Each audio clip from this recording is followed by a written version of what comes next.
Olá, muito boa noite, muito bem-vindo a mais este tempo de oração. É o nosso encontro com Deus. Que bom poder estar aqui convosco. Este é o tempo em que iremos também abrir a palavra do Senhor. Vamos ver aquilo que o Senhor quer dizer-nos esta noite. Vamos começar exatamente com o louvor a Deus através de um lindo cântico.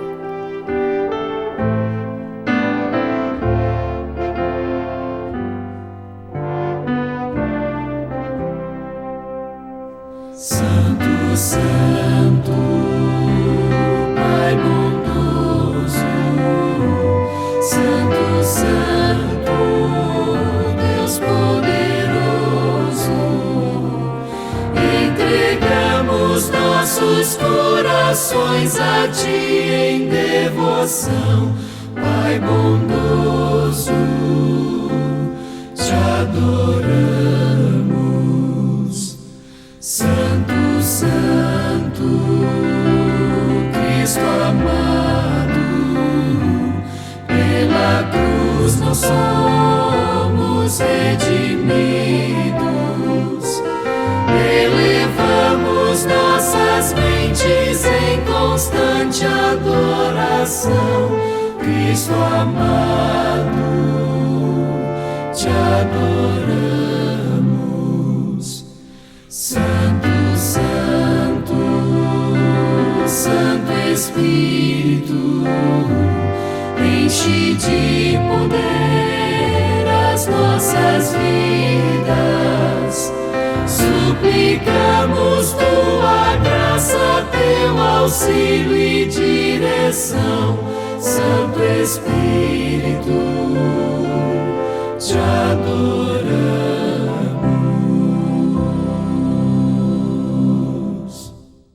Que bom podermos estar juntos.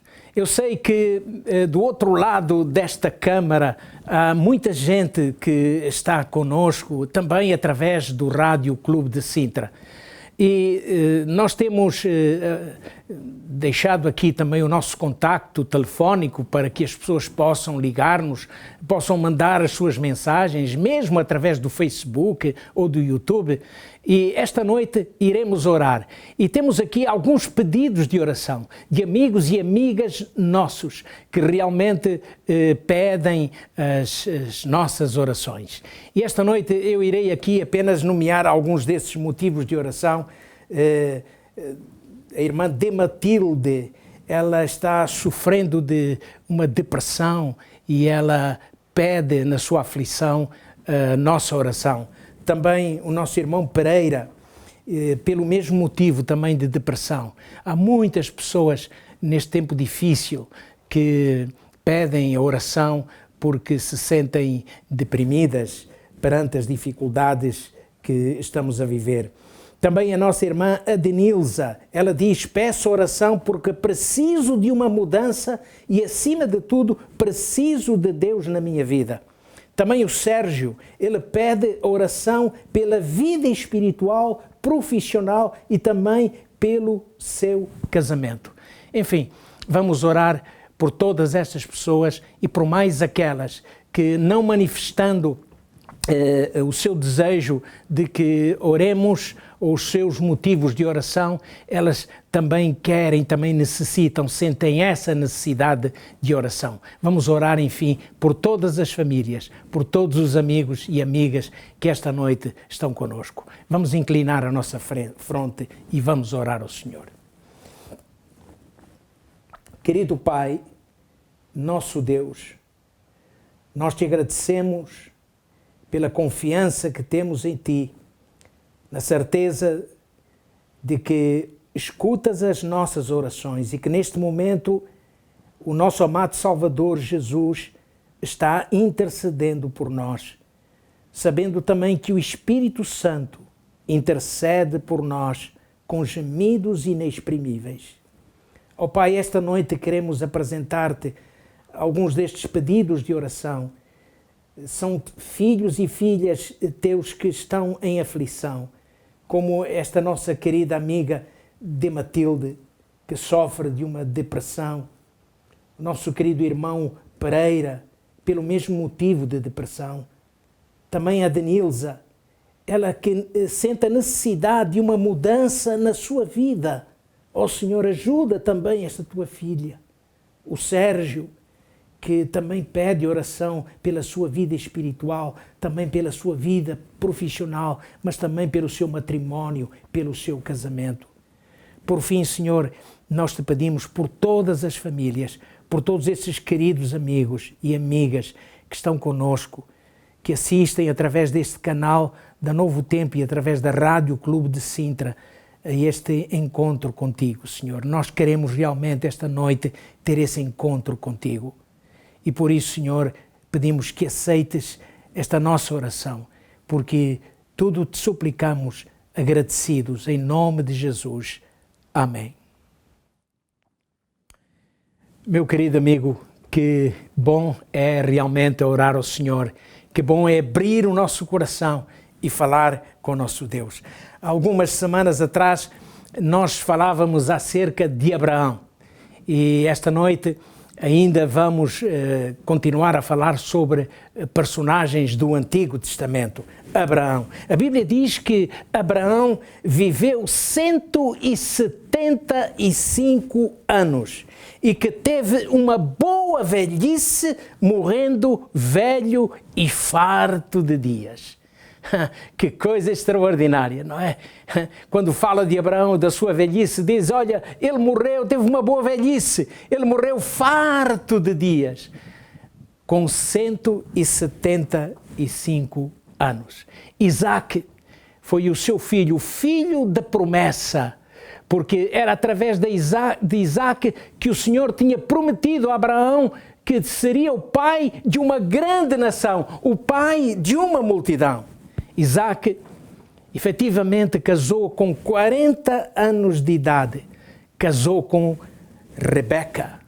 Mas havia um problema naquele casal, é que Rebeca era estéril e Isaac, ele sabia que Deus queria cumprir a promessa dada ao seu pai Abraão, mas Rebeca era estéril.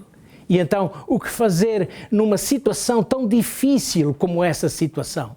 Bom, Isaac recorreu à oração. E a Bíblia diz que Isaac orou insistentemente. Se abrirmos a Bíblia então em Gênesis, no capítulo 25 e no versículo 21, nós iremos ler o seguinte: Isaac orou insistentemente ao Senhor por sua mulher, porquanto era estéril. E o Senhor ouviu as suas orações e Rebeca, sua mulher, concebeu. Sabem, Isaac teve que esperar 20 anos, exatamente isso, 20 anos, porque Isaac tinha 60 anos quando nasceram os gêmeos. Como eu disse há pouco, Isaac casou com 40 e apenas aos 60 anos a sua esposa deu à luz, Rebeca deu à luz 2 lindas crianças, 2 gêmeos. Há aqui detalhes interessantes acerca de Rebeca e da sua gravidez. A gravidez de Rebeca não foi de facto uma gravidez muito pacífica. Foi bastante atribulada, bastante atribulada. É isso que a Bíblia nos conta, porque Rebeca sentia que o seu bebê, provavelmente naquela altura, ela sabia que era apenas um bebê, e ela via que o seu bebê se mexia muito dentro do seu ventre, em demasia. E então ela resolveu orar a Deus, e resolveu realmente questionar o próprio Deus. E ela perguntou a Deus: ó Senhor, por quê? Por que que isto está a acontecer comigo? Isto é muito estranho, o que é que se passa? O que é que se passa? E então Deus responde a Rebeca. Olhem no versículo 22, vamos ler a resposta de Deus no versículo 22 e versículo 23. E os filhos lutavam dentro dela. Então disse: se assim é, porque sou eu assim, e foi perguntar ao Senhor. E o Senhor lhe disse: 2 nações há no teu ventre, e 2 povos se dividirão das tuas entranhas. E um povo será mais forte do que o outro povo, e o maior servirá ao menor. O maior servirá ao menor. Aqui nós vemos uma profecia que Deus estava dando à própria Rebeca. Que Deus estava a dizer, olha Rebeca, não é apenas um bebê, são 2 bebés, tu vais ter gêmeos. E a verdade é que isso tem algum significado. Diz, eles representam 2 nações, 2 povos que se dividiram, que se estão dividindo. E um povo será mais forte do que o outro, o maior servirá ao menor. Realmente, meus queridos amigos, esta profecia se vai cumprir, esta profecia do Senhor, do próprio Deus, dada a Rebeca, ela se cumpre. No versículo 24 e no versículo até ao versículo 26, nós vemos o que nos diz o relato bíblico, quando do nascimento destes 2 bebés. E cumprindo-se os seus dias para dar à luz, eis gêmeos no seu ventre. E saiu o primeiro ruivo e todo como um vestido de pelo, por isso chamaram o seu nome de Esaú. E depois saiu seu irmão, agarrada a sua mão ao calcanhar de Esaú. Por isso se chamou o seu nome Jacó. E era Isaque da idade de 60 anos quando os gerou. Reparem, 2 bebés. E aqui há alguma coisa estranha neste nascimento, não é? É que saiu o primeiro bebê, Esaú, e era muito diferente do seu irmão, Jacó. E Esaú, este nome significa peludo, porque realmente ele era todo cabeludo, o seu corpo estava todo coberto de pelos, diferente do seu irmão. E o detalhe também aqui é que Jacó, ao nascer, vinha com a sua mãozinha agarrada ao calcanhar do seu irmão. Parece que a profecia do Senhor, dada a Rebeca naquele dia, começava exatamente a cumprir-se aqui. É que Jacó significa suplantador. E a ideia que nós temos neste texto que acabamos de ler é que parece que desde o nascimento Jacó estaria disposto a criar problemas ao seu irmão.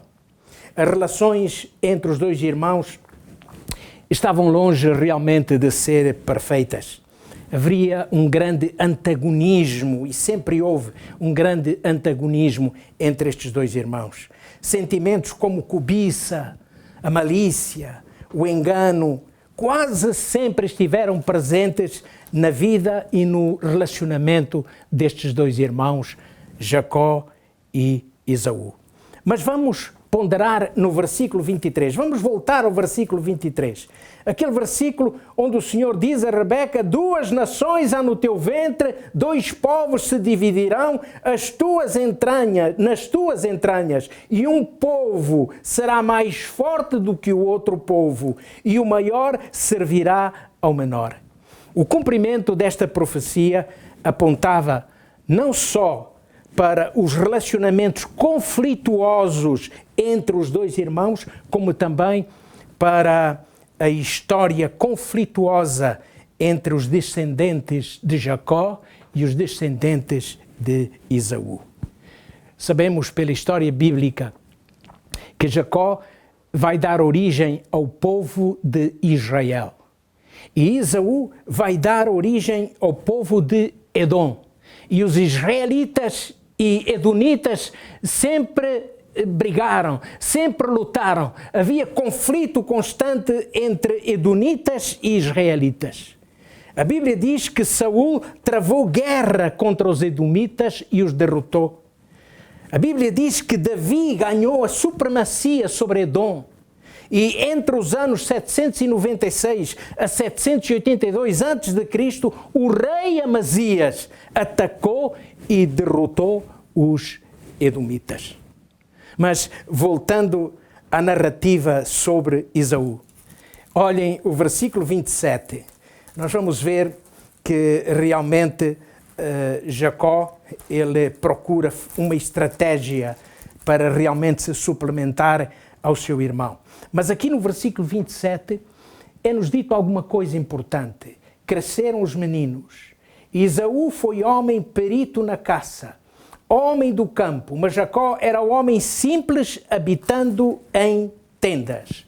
Esaú, ele gostava de uma vida desprendida, ele gostava da caça, ao passo que Jacó não. Jacó ficava mais por perto de casa, ele gostava do trabalho do campo, ele habitava em tendas. Por isso, Esaú parece que tinha uma inclinação predileta para com... Isaac tinha uma inclinação predileta para com Esaú. E ao contrário, Rebeca, ela tinha uma inclinação para com Jacó. E realmente Rebeca procurava proteger sempre Jacó. Ao passo que Isaac, o filho predileto, o filho preferido para ele, era sem dúvida o Esaú. E os problemas entre eles vão realmente agudizar-se a partir desse tempo, a partir daquele momento. Tudo por causa de uma questão. E qual era a questão que os dividiu durante a vida? A primogenitura. Esaú, ele era o filho primogênito. Mas Esaú, quando pensava na primogenitura, ele apenas pensava nos fatores econômicos, naquilo que realmente, economicamente, materialmente, a primogenitura lhe podia trazer. Ao passo que Jacó não. Jacó, ele pensava mais nos valores espirituais, nos valores religiosos, aquilo que a primogenitura lhe podia trazer realmente como valores espirituais.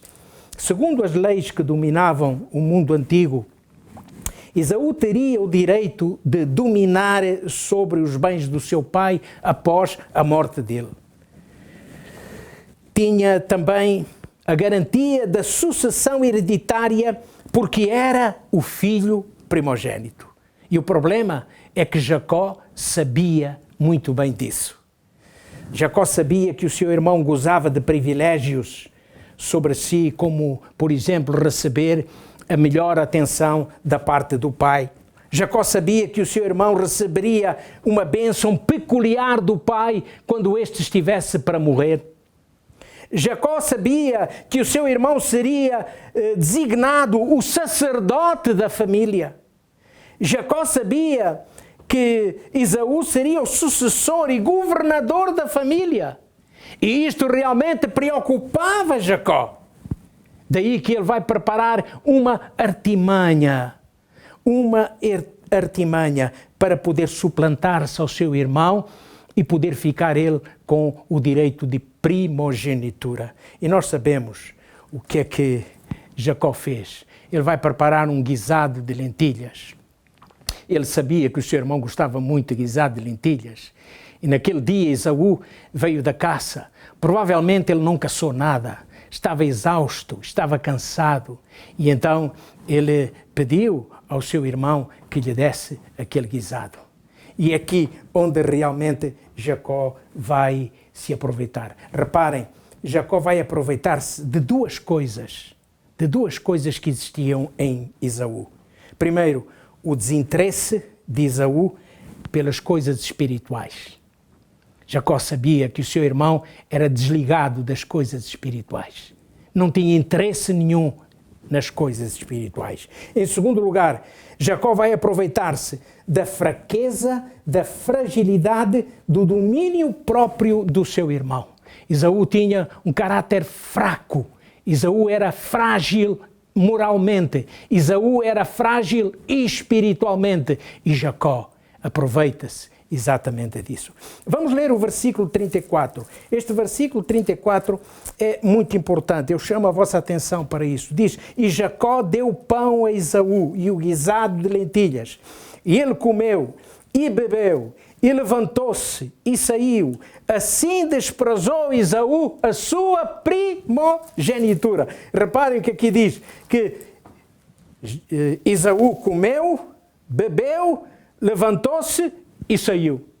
Lembram-se o que diz a Bíblia sobre os antediluvianos, antes de Deus destruir este mundo com o dilúvio, diz que o espírito dos homens que habitavam este planeta antes de Deus o destruir com o dilúvio, era exatamente, eles comiam, bebiam e davam-se em casamento. É mais ou menos isso aqui que vemos também em Esaú. Ele comeu, ele bebeu, ele levantou-se, desprezou a sua primogenitura. Ou seja, Esaú desistiu muito facilmente dos seus direitos. E quem desiste facilmente dos seus direitos revela imaturidade e falhas na sua personalidade. Ele não dava qualquer valor à bênção espiritual da primogenitura. Não.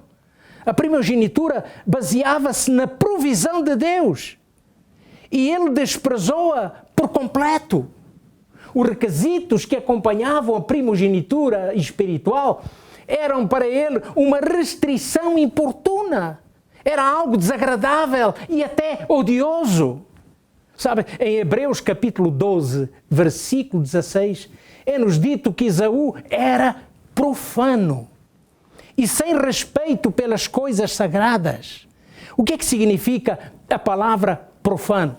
Bom, profano significa irreligioso, profano é um pagão, profano é um ímpio, o que não tem nenhum respeito pelo sagrado. A lei de Deus era considerada por ele como um jugo de escravidão. E hoje em dia, meus amigos, são muitos os que consideram a lei de Deus como um fardo, como um jugo, um empecilho, porque simplesmente querem fazer o que lhes apetece, sem considerar o que está certo ou o que está errado. A maior crise que o mundo atravessa é a crise de valores. Valores declarados por Deus na sua santa lei, valores escritos pelo próprio dedo de Deus. Jacó era mais ponderado que o seu irmão, diligente e cuidadoso, pensando sempre mais no futuro do que no presente. Contentava-se em permanecer em casa, ocupado no cuidado dos rebanhos e no cultivo da terra. Jacó considerava os requisitos da vida espiritual realmente de grande valor. A primogenitura espiritual era o objeto do seu desejo. Ter comunhão com Deus, como fizera Abraão, seu pai, ou seu avô, oferecer o sacrifício expiatório por sua família, ser o pai de um povo escolhido, herdar as bênçãos do concerto de Deus, do concerto que Deus fizera com Abraão. Era isso que Jacó mais anelava. Esaú amava a satisfação própria e centralizava todo o seu interesse naquilo que era material, não tolerando qualquer restrição, fosse ela de que tipo fosse. Esaú deleitava-se na liberdade selvagem da caça. Sim, a sua felicidade era o poderio, a riqueza, as festas, as orgias. Ele gloriava-se na liberdade sem qualquer restrição. Esaú e Jacó, eles foram ensinados desde a infância a considerar a primogenitura como algo de grande importância. A primogenitura atualmente não tem o valor e a importância que tinha naquele tempo. O que estava em questão não eram apenas os valores materiais concedidos por herança ao filho primogênito, mas outros valores mais elevados, como a sucessão sacerdotal no seio da família. E sabem, isso passava simplesmente ao lado de Esaú. Esaú não amava a devoção, nem sentia qualquer ponto de inclinação para as coisas religiosas. Esaú servia a um Deus feito e concebido por ele mesmo, e não servia ao Deus Todo-Poderoso, ao Deus do seu pai Isaque e ao do seu avô Abraão.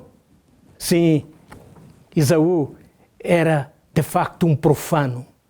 Sua vida e seu exemplo representam aqueles que têm em pouco valor a redenção que teve o preço do sacrifício feito por Cristo na cruz do Calvário. Representa os que estão prontos a sacrificar a herança celestial por amor às coisas perecíveis desta terra.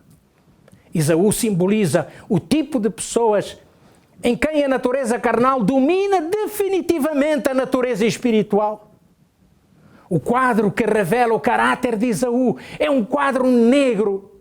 E nessas circunstâncias, Esaú não tinha de maneira nenhuma a aprovação de Deus. Perante o escrutínio divino, Esaú estava reprovado.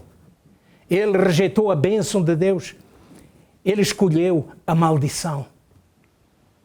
Foi Deus quem nos deu, queridos amigos, o livre-arbítrio.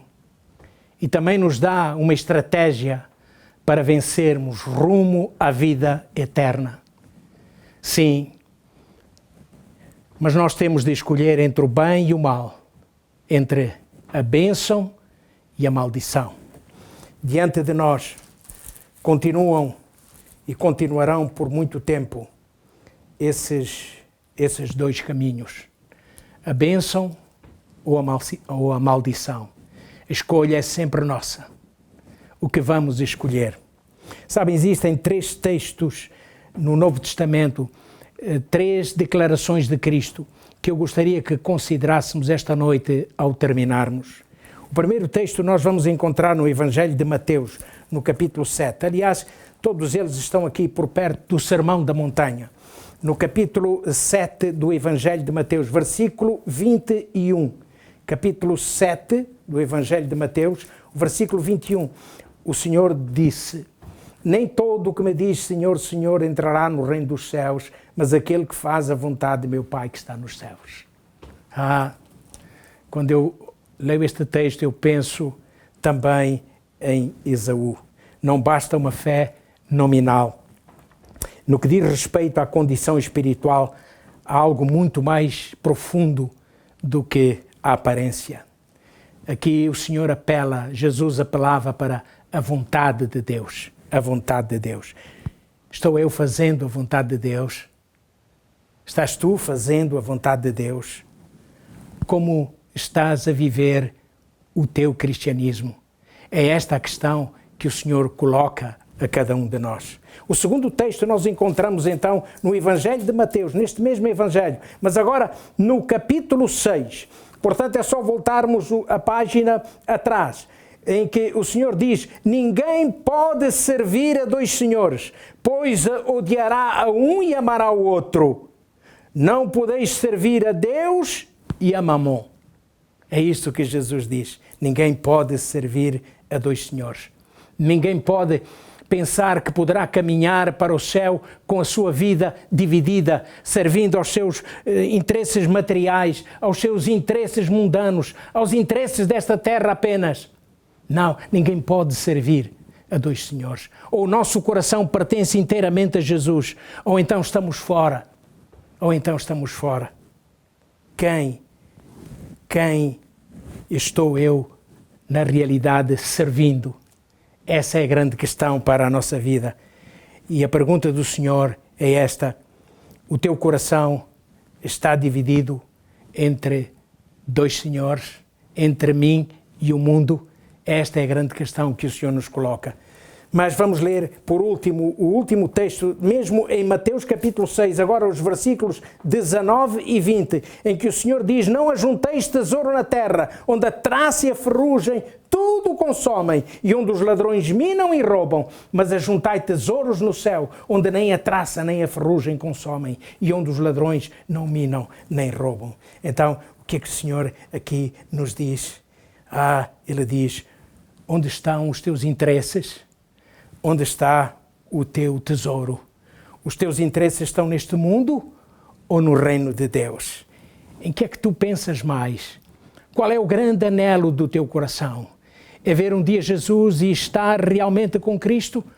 Ou os teus anelos, ou o teu coração está apenas nas coisas desta vida, nas coisas deste mundo passageiro?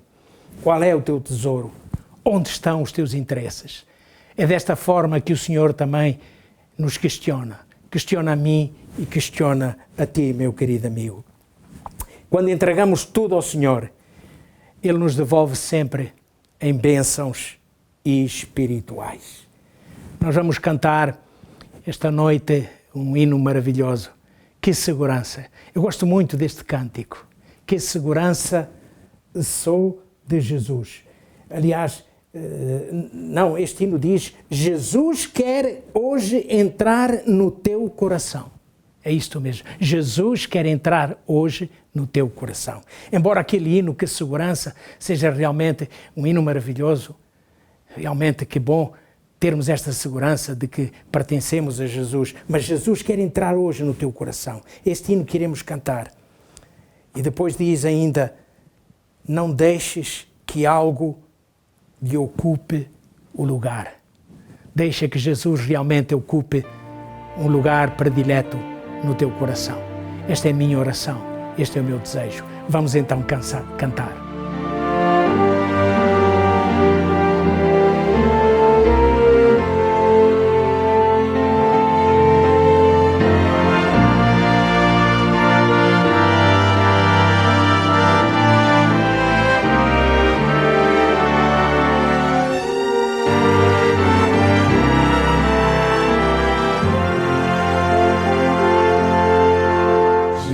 Jesus quer entrar hoje em teu coração,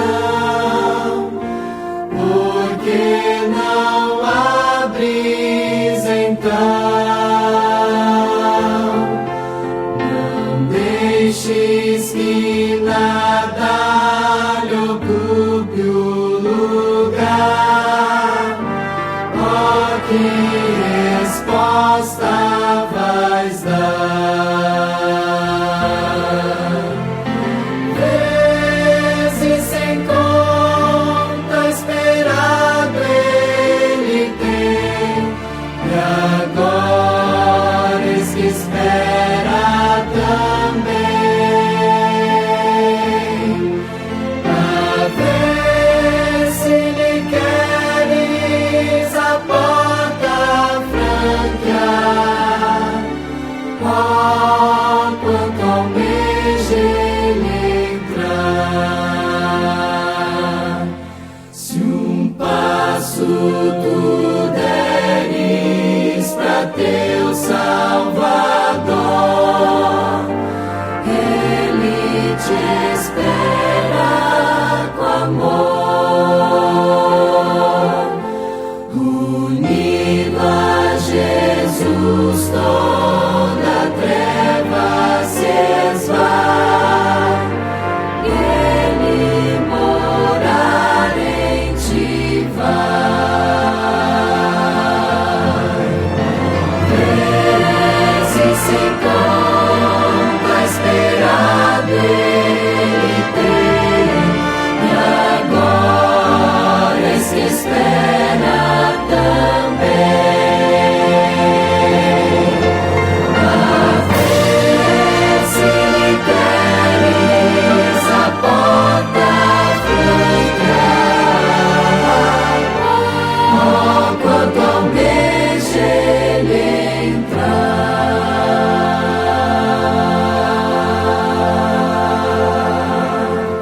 Este é o momento de nos despedirmos, iremos despedir-nos com uma oração.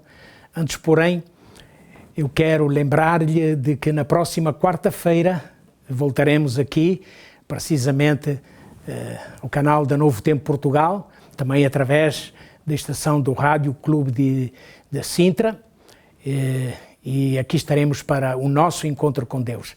Marcamos encontro consigo, não se esqueça, para a próxima quarta-feira, às 20h30. Até lá, que Deus o abençoe. Mas vamos ainda inclinar a nossa fronte e orar ao Senhor. Querido Pai, nosso Deus eterno, esta noite vimos a Ti pedir-te que nos ajudes nas nossas escolhas e que seja, Senhor, o reino dos céus a nossa primeira e grande escolha na nossa vida. E que assim, Senhor, que nos possas ensinar nesta caminhada que nos conduz exatamente ao reino, ao Teu reino. E agora, Senhor, pedimos-te que possas ajudar-nos no nosso dia-a-dia, nas dificuldades que vamos sentir. Mas esta noite queremos terminar também, Senhor, agradecendo-te por tanto que tens feito por nós. E porque nesta caminhada a tua mão está sempre pronta a ajudar-nos para nos levantar quando caímos, para nos animar quando estamos, se calhar, prestes a desistir. Ó Pai, que nenhum destes teus queridos filhos, que esta noite aqui estão também unidos conosco em oração, possam receber a tua bênção especial. Uma bênção de consagração, uma bênção de paz, a bênção do teu Espírito. E pedimos-te estas bênçãos e agradecemos em nome de Jesus. Amém.